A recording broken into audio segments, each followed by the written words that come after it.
So glad you made it. It's a lie though, that's why I'm agitated. Did it for me, I don't need to be congratulated. Spent more hours in the gym than with my friends. Selfish, my free time turned into me time. But it was the only time I could be at peace. There were so many thoughts that I just had to release. So I logged into YouTube, and these are the channels it has recommended for me. Pop Sugar Food, The Domestic Geek, Taste Made, Food Wishes, Gordon Ramsay, Helen's Recipes, Jamie Oliver on the Food Tube. I guess I thought I had a fitness channel, but I'm pretty sure this is YouTube's way of asking me, do I even lift? If you've been keeping up with the channel, you will know that my most recent deadlift issue is keeping my arms straight. So here you are going to see me stretch out my bicep in an attempt to alleviate that problem. And in the next clip, I take a different approach. So you're seeing me practice the hook grip, and obviously taking this grip will alleviate the need for an over-under grip, which would help in terms of keeping my arms straight. However, if you've ever tried hook grip, it is very, very painful. And both of these suggestions actually came from 2 other people with YouTube channels, so I will link those channels below. Colin actually made a whole video on that stretch for me to check out after seeing my other video where I talk about the problem, so I really appreciate that. And the other channel is RZ Fitness TV. He's got a really solid channel, so I recommend you go check them both out.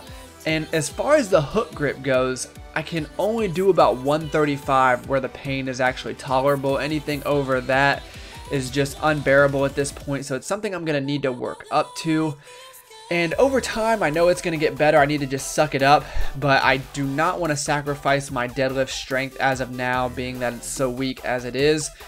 But I was able to diagnose a major issue in this workout, and I noticed one of the reasons my arm is not completely straight is because I'm not gripping the bar as tight as I possibly can. So I'm going to work on that moving forward. And you just saw me do something I highly suggest you never do, which is the way I got the bar out of the rack.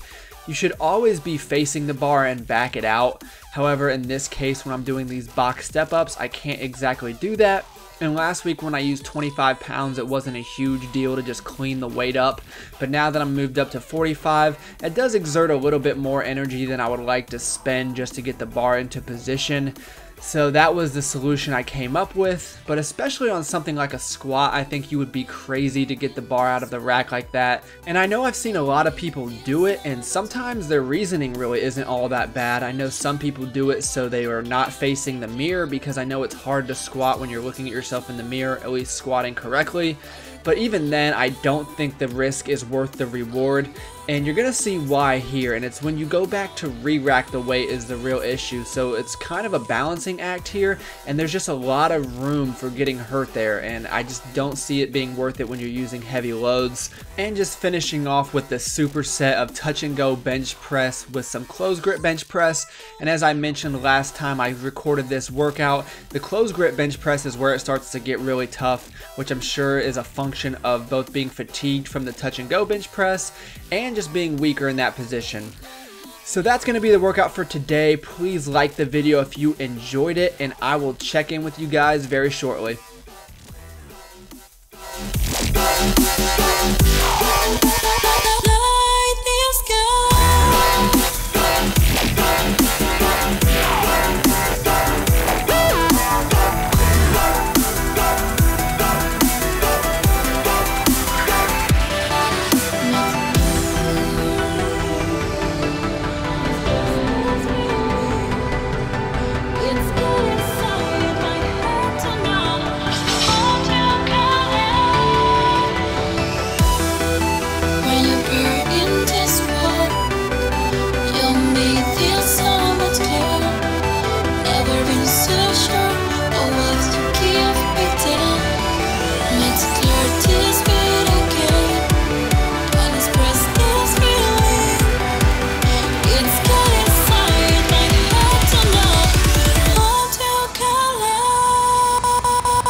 guys have seen me make a few of Kim's recipes before, and overall they have been pretty good, but I am doubting this one.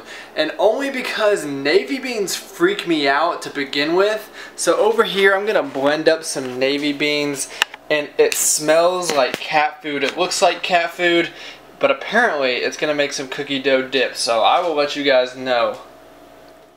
So after blending those beans up with syrup and vanilla extract, it doesn't look as bad, but I don't know. I'm not convinced yet.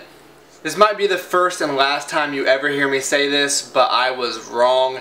This stuff is delicious, and you cannot even taste those beans, which is great because I think they taste like crap.